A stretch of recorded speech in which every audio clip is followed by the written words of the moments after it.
Տեսեք, ընդհանրապես երբ մամուլից ես իմացա, որ քաղաքագետ Ալեն Ղևոնդյանին են ձերբակալել, ճիշտ ասած փորձում էի մանավանդ ինֆորմացիան բավականին ժլատել, ընդամենը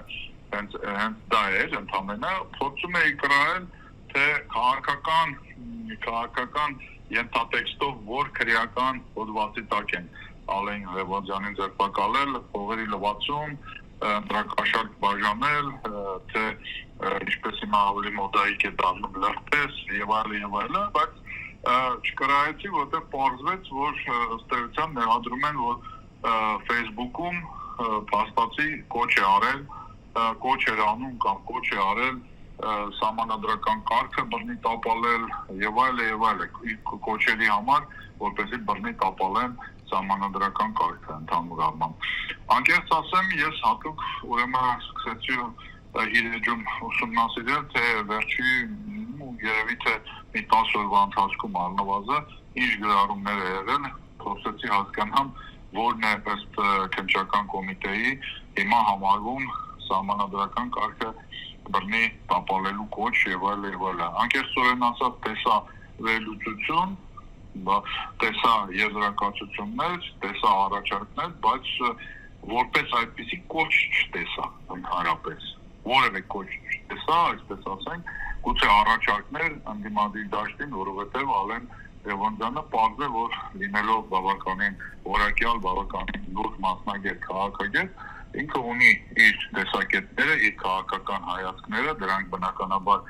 իշխանամետ չեն, եւ կան առաջարկներ ընդդիմությանը։ Այսինքն ակնհայտ է, որ որևէ ամենայն դեպս գոնե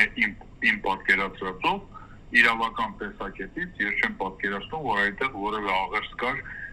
սահմանադրական կարգը բռնի տապալելու հետ կապված։ Մնում է բնականաբար գալիս ենք եզրակացության, որ սա հերթական քաղաքական հետապնդումն է մարդկանց նկատմամբ, որոնց տեսակետները, որոնց պատկերացումները երկրի զարգացման վերաբերյալ զգալիորեն տարբերվում են երկրի ղեկավարության տեսակետներից։ Այնպես որ բնականաբար այստեղ այլ երբ չի մնում, քան նման գնահատական տալ, որ մենք գործ ունենք հերթական քաղաքական հետապնդման հետ։ Ես կարծում եմ, որ ուղղակի այս շրջանը բավականին սուր է, յետընտրական շրջան է, իշխանությունը փորձում է մաքսիմալ, ասենք, ստերիլիզացնել հանրային դաշտը, պաշտոնական տեսակետից տարբերվող մոտեցումներից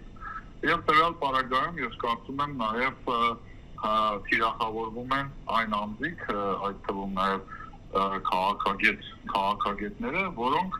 ըստ էության կարող են այս կամ այն չափով ազդել հանրային տրամադրությունների, հանրային պատկերացումների վրա եւ ես կարծում եմ, որ սա հերթական դրսևորում է քաղաքական հետապնդումներին, որոնք առկա են մեր երկրում, դա ես կարծում եմ որևէ օրիգինալ բան արդեն չեմ ասում։